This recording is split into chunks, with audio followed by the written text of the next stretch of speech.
আসসালামু আলাইকুম ওয়া রাহমাতুল্লাহি ওয়া বারাকাতুহু। সম্মানিত দর্শক, আশা করি আল্লাহর অশেষ মেহেরবানিতে সকলেই ভালো আছেন। জিহ্বা নিয়ন্ত্রণ ও এর হিফাজত। জিহ্বা একটি নরম গোশতের টুকরা হলেও এটা মহান আল্লাহর অশেষ নিয়ামত।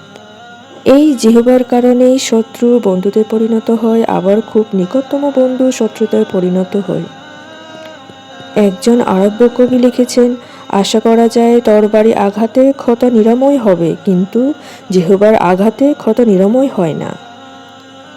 এই জন্য চুপ থাকা অথবা উত্তম কথা বলা একটি উৎকৃষ্ট ইবাদত।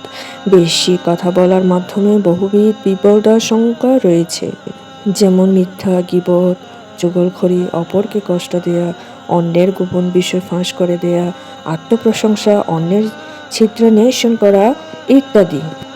অপরদিকে জিহ্বা হিফাজতের জিকির ও ইবাদতের অবসর সময় হাতে আসে, পরকালের হিসাব হতে নিষ্কৃতি পাওয়া যায়। আল্লাহ পাক সূরা মুমিনুনে ইরশাদ করেছেন, মহামুমিনরা অনর্থক কথাবার্তা লিপ্ত হয় না। নবী সাল্লাল্লাহু আলাইহি ওয়াসাল্লাম বলেছেন, আল্লাহ সীমাতিরিক্ত কথাবার্তা পছন্দ করতেন না।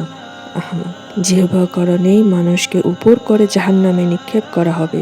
তিরমিজি ও ইবনে মাজাহ।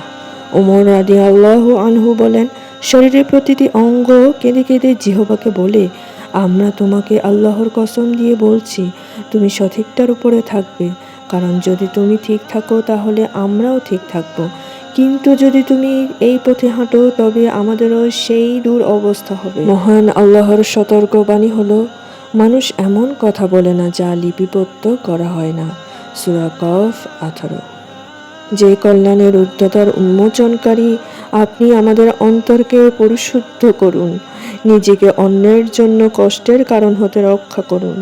অনর্থক বাক্য ব্যয় হতে আমাদের সময় ও জবানকে হিফাজত করুন, যাতে আমাদের সৎ আমলগুলো বিনষ্ট না হয়।